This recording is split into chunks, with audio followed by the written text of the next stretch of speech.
an amazing year for grad labor wins. Member-driven unions are increasing in number and in power.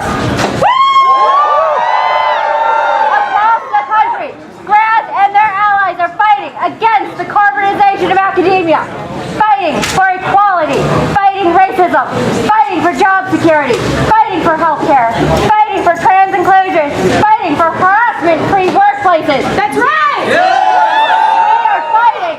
We are winning when every single one of us together is united. So today, I want you and me and all of us here together to send a very clear message to the Rutgers Board of Governors.